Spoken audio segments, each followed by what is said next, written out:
हम जब चर्चा करते हैं संत तुलसीदास जी का, ऐसा नहीं कि तुलसीदास जी को उस समय के शासकों ने लोभ और लालच न दिया हो।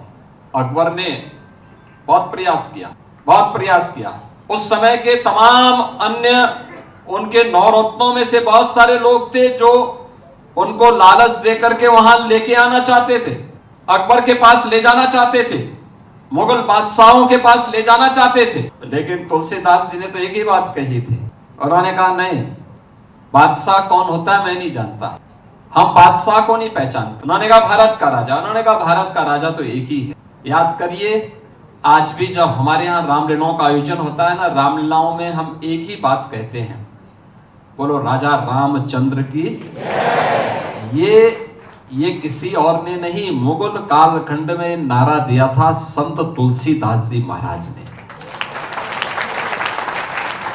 यानी भारत का राजा कोई विधर्मी नहीं हो सकता, भारत का एक ही राजा है और वह सनातन राजा है और वह राम है, राम के अलावा और कोई नहीं। बेझिझक उनको कोई जागीर नहीं चाहिए। जो ये कहते हैं तुलसीदास जी एक गरीब ब्राह्मण थे, नहीं, इससे बड़ा धनी कौन, एक उस समय सबसे बड़े बादशाह के प्रस्ताव को ठुकरा करके कहता हो कि नहीं, मैं बादशाह को नहीं जानता, मैं तो एक ही राजा को जानता हूं और वह भारत का राजा है, सनातन राजा है और वह राम है।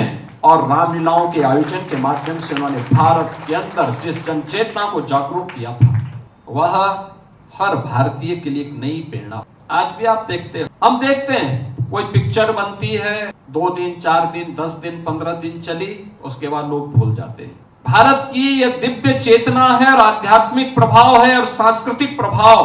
कथा के माध्यम से हम देखते हैं, पूज्य संतों की जब कथा होती है, हजारों और लाखों की संख्या में श्रद्धालु उपस्थित होता है। हर व्यक्ति को मालूम है इस प्रसंग के बाद क्या होने वाला है, लेकिन तब भी क्योंकि वह कथा भारत की कथा होती है, चाहे वह श्री राम कथा हो, श्रीमद् भागवत महापुराण की कथा हो, शिव महापुराण की कथा हो, हर भारतीय जानता है, हर सनातन धर्मावलंबी जानता है कि इस प्रसंग के बाद कौन सा प्रसंग आने वाला है।